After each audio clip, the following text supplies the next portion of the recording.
Yeah, Craig! Come on, Craig! Come on, Craig! Come on, Craig!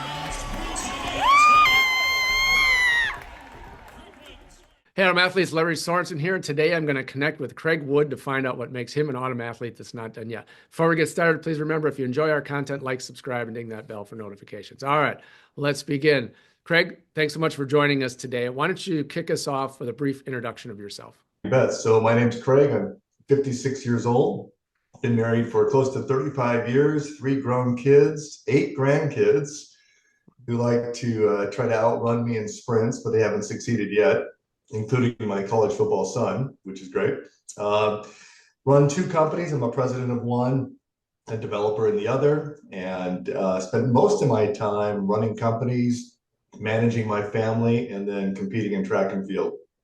Great to meet you. Thanks again for joining us today. Before we get started talking about what you're doing now, I'd like to know a little bit about your history. So fill us in on your athletic history.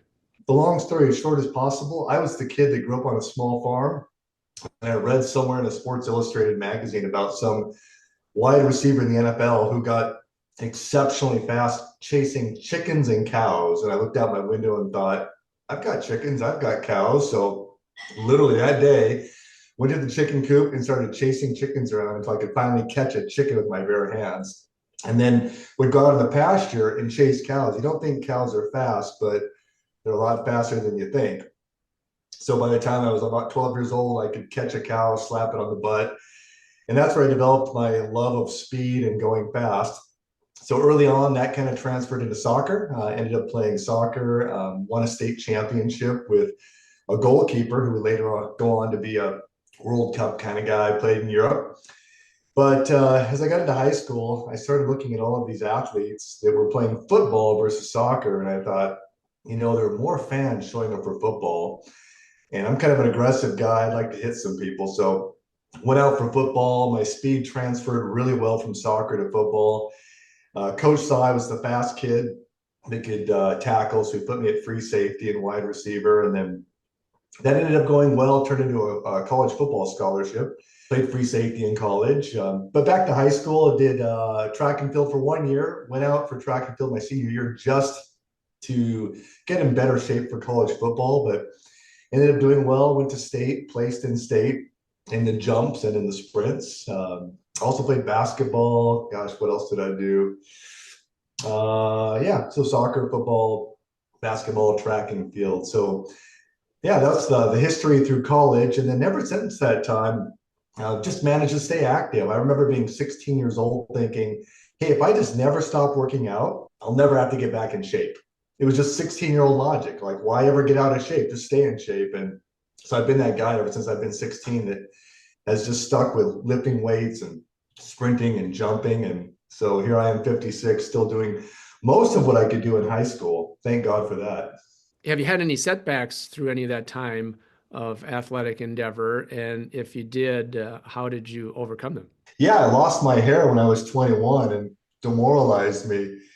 But it made me more aerodynamic, so I think I got a little bit faster through that. I was fortunate coming through high school and college football to come out unscathed, no major injuries. I think that's been part of the reason I'm still able to compete at a high level. Interestingly, though, when COVID hit, 5 years ago, it hit me hard. No respiratory issues, but lost my taste, lost my smell. You've heard those stories, but also lost my hearing. It hit my inner ear, lost my hearing, lost my vision. I couldn't see, and lost my balance. I was stuck on a couch for 2 weeks. And during that time, I started thinking, well, I've had a great athletic career, but I guess it's over. It wasn't a poor me thing. I really was thankful to God that I had the opportunity to compete at high levels, but I really didn't think I'd ever run again. And it took about a year to learn how to kind of walk and run again. And about that time, a friend of mine mentioned something called the Senior Olympics. I kind of scoffed and laughed and said, Senior Olympics, come on. Can't they give it a better name than Senior Olympics? how about like platinum Olympics or something? But he said, no, seriously, you should try it. And I went out that summer when I turned 50, kind of coming off of the whole COVID episode, and did well at the state level, and competed. And since that time, in terms of like injuries and setbacks, just the typical stuff. When you're an older athlete, you can't train like you did when you're in your 20s or even your teens. So here's my big learning lesson has been this, that when I'm doing a workout and I feel good and I want to do one more sprint because I feel good, 5 years ago, I'd push through and do a second or third sprint, and I'd always pull a hammy or I'd pull a calf muscle or do something, right? Now, when I feel good, I stop. I go home, I celebrate. That was a win. So honestly, that's just been my big breakthrough the last few years of when you feel good, stop. Well, we're glad that you made it through those setbacks. So let's talk a little bit about some of your successes. I'm going to give you a chance to brag a little bit. Now, you've had some wonderful successes, so fill us in on what's been going on over the last year or so. Well, I appreciate that. Kind of the disclaimer, if you're in your 50s at this point in your life and you're talking about yourself, it's like, get over yourself. There's more to life than you. So the reality of my life is all about other people. It's about my wife of 35 years. It's about our kids, our grandkids. We have a bunch of employees. It's about investing in them. But truthfully, we all have a little bit of ego, and to have one thing that I can do with, masters track and field that's about me. Yeah, it's kind of fun. It's here's what I found too is it sharpens your focus. When you find you're excelling in one area, they carry over into your marriage, your family life, your business life. It creates that discipline. So yeah, thank God I've had some success recently. When I turned 50, I went out to the Senior Olympics and won the state games, advanced to the national senior games, but I didn't know how to train for track and field. I was running like a football player, super rigid, like I was ready to tackle somebody. I didn't know it at the time, but that was slowing me down. So I went to the senior games back-to-back years and got second place. And I was just ticked because I thought I should be winning this. I mean, every athlete thinks that, right? They want to win. So I finally got smart and thought, you stop running like a football player, train better, don't overtrain, run relaxed, and things started falling into place. So last summer at the national games, the USTF Masters, I got a first place in the 200 meter and first place in the 100 meter, and had the world leading times until the guy from England eclipsed my times, a guy named Darren Scott. And I was kind of ticked off about that, right? So mid-December, flew to Florida to try to recapture my world leading times, and I didn't do it. He ended up finishing 2024 with the best time in the world, and I was number 2. And boy, that'll light a fire in you for sure. So of recent, with the indoor games in Gainesville, trained really hard for that. The World Games, 4,000 athletes all convened in Gainesville. And ended up getting the gold medal in the 200 meter, got the world leading time by a mile. So Darren Scott, if he watches this, I can't wait to meet you someday. I'm sure you're a great athlete, but I beat you, buddy. So got the gold medal in the 200 meter and then got the world leading time in the 200 meter indoor. And then shockingly got the silver medal in the 60 meter, which is not my specialty. I'm a little bit bigger frame than most sprinters. So for me to get out of the blocks and accelerate, it takes a little bit longer. So to get the silver in the 60 meter was actually more exciting. A loss to a good friend of mine, though. He got the gold. He's a former Olympic athlete. He was in the Barcelona Olympics. So it was fun to celebrate with him, his win. And what were your times in those events? It's always funny. I'm always sheepish to give my times because, on the world stage, professional athletes, it seemed horribly slow. But for masters athletes over 50, I ran on the indoor 200, I ran a 23.5, which was 0.14 off the world record pace. And then 60 meter was 7:47, I think is what I ran. Yeah. So I felt pretty good about that. Not Noah Lyle's times, but yeah, still outstanding time. No, yeah. I'm also 30 years older than him. Yeah. Okay, so you've had some great success here of recent. What's on the horizon? Do you have any big meets planned? Any particular goals for events and times and so forth? Yeah. What's going on your calendar? In 2 weeks, fly out to Philadelphia for the Penn State Relays. I'm a part of a track club called Unite 4, a group of guys who I really appreciate, fast guys. And we're going to do the 4x100 and try to set the world record for our age group. I'll also run the 100 meter against my friend who was in the Barcelona Olympics. So he beat me to 60. I think I can catch him and pass him by 100 meters. And if he's watching this, Arif, I'm coming for you, but I know you're going to bring your best game. So after that, local meets here and there, but the big meet will be in July, the USATF Outdoor Nationals, followed by the Senior Games, the National Senior Games in Iowa. So for me personally, the goal is I'm chasing after the outdoor world record in the 200 meter, which was set by a guy named Willie Gault. If you're familiar with Willie Gault, he was a speedster, Olympian, wide receiver for the Chicago Bears, and it's going to take some effort, but it's obtainable. So we'll see how that goes this summer.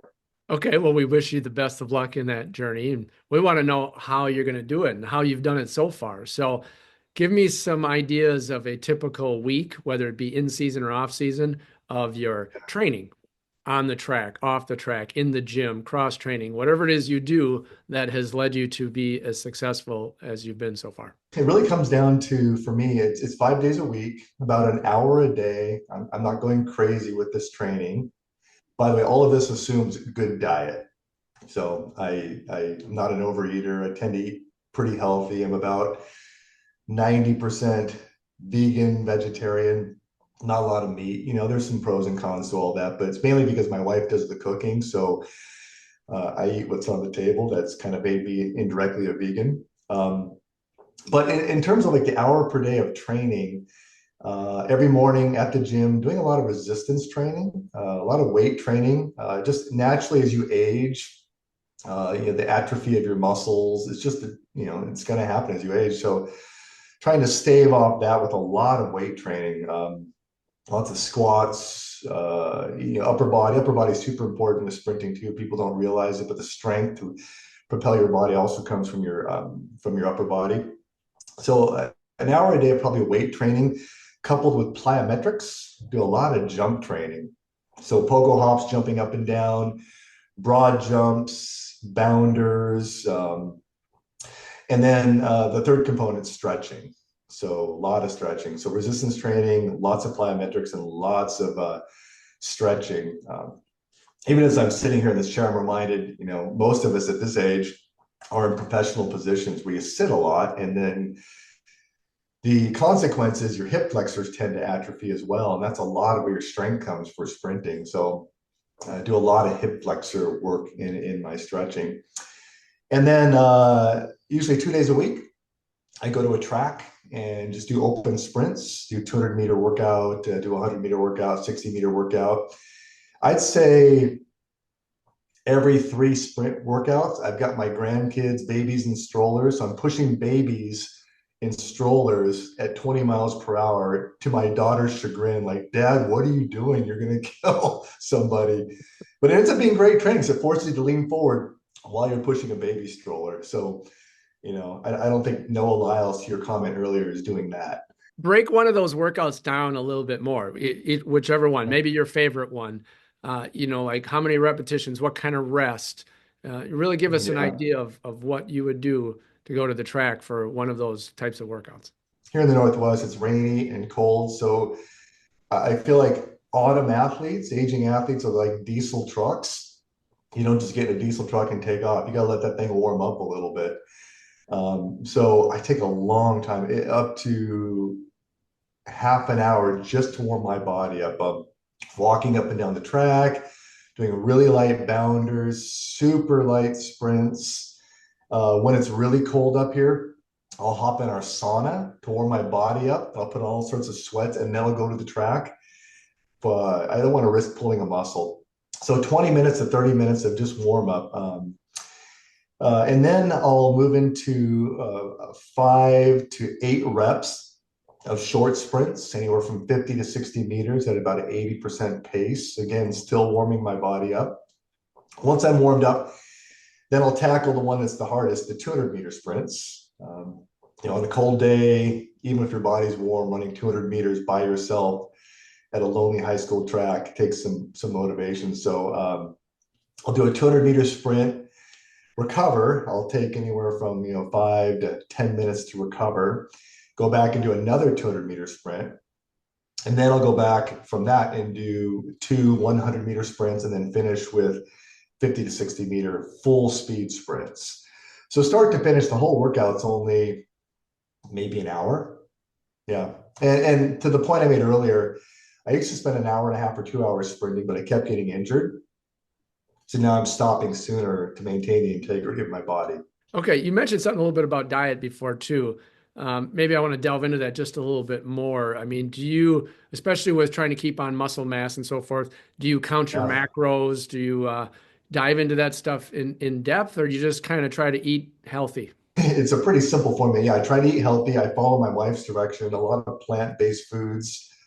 Trying to stay away from, the tons of carbs and heavy fats, those types of things. Everybody's got their science behind it. But the thing that really drives me when it comes to eating is I will eat to about 75% full. I hate feeling stuffed. So I'll eat when I get that first sense of like, I'm beginning to feel full. Religiously, I just stop. I just stop eating at that point. So that's been helpful. Because I lift a lot of weights, the tendency is I tend to put on a little more bulk. My walking around weight, if I'm not trying to cut, is probably 205, 210 pounds, which is way too heavy for a sprinter. So as I get close to competition, I'll eat to about 60% of what I think I'm full at, and not starvation mode by any means, but certainly I'm in some kind of detriment or deficiency at that point. But if I do that 2 to 3 weeks before competition, I can cut 10 to 15 pounds of weight.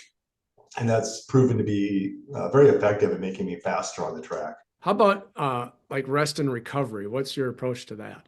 Yeah, after a track sprint workout, I come right home, I fill the bathtub up with water. I don't do the whole ice thing. I'm too chicken to jump in, 30-degree water, whatever those guys, the crazy guys like Joe Rogan are doing. But ice water, I will sit in the tub for 12 minutes. I've got a breathing routine that I do that helps oxygenate my body while I'm cooling my muscles down. So do that for about 12 minutes, then I'll hop in the sauna for about half an hour. So I go from cold to hot. And then I have a Theragun.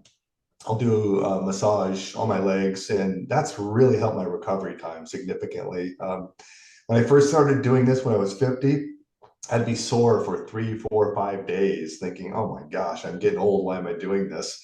And once I figured out how to recover using this methodology, the next day I'll be a little bit sore, but by the second day, I'm ready to go again. Well, you're 56, you're having some great success here, having a good time doing this.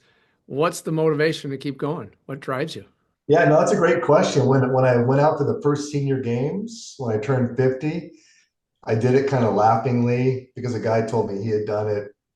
I'd asked him, what was your time in the 100? And I thought, oh, surely I can beat that time.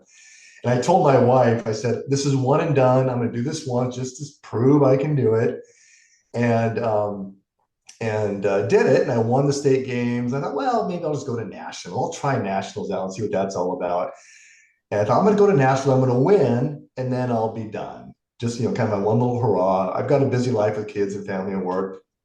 So went to nationals, injured my hamstring at nationals, ended up getting second place to a good friend of mine named Kent Garten.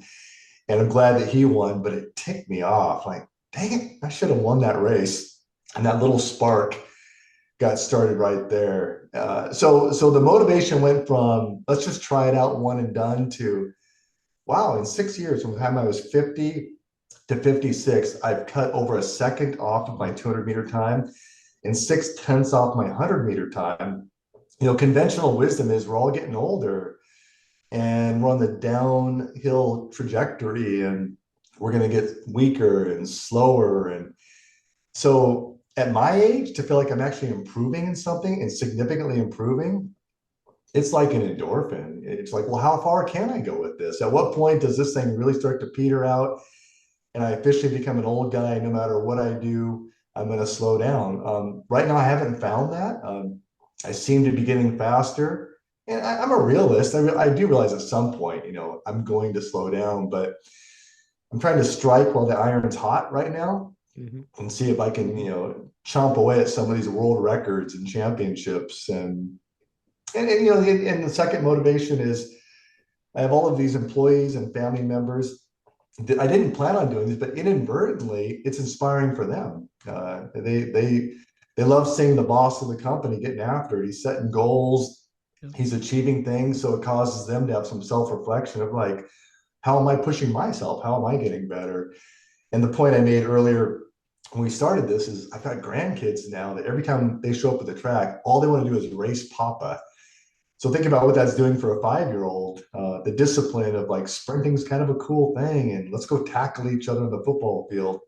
So now it's more than just for myself and seeing how far I can go with improving my body, but it's also a little bit of an inspiration for other people, and that's kind of fun. If you could turn back time, looking back at your history, is there anything maybe you would have done a little bit differently that not only might have helped you, but again, you talked about motivating youngsters where maybe a younger person watching this might change the direction of their life based on what you have to say?